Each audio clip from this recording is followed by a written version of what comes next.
Welcome to FaithFlow. Today, we're sharing the powerful story of Noah, a man of incredible faith and patience. Long time ago, people had forgotten God and turned to corruption. But among them was Noah, a righteous man chosen to guide them back. 4 years. He patiently warned them to change their ways, but they only laughed and mocked him.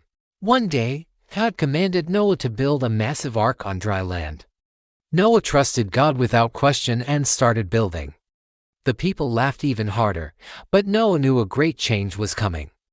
When the ark was finished, Noah gathered his family, the believers, and pairs of every animal.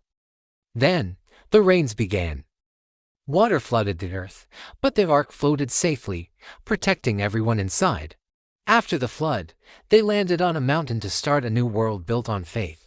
Noah's story teaches us to trust God, even when it's hard. Thanks for watching FaithFlow. Like and subscribe for more inspiring stories.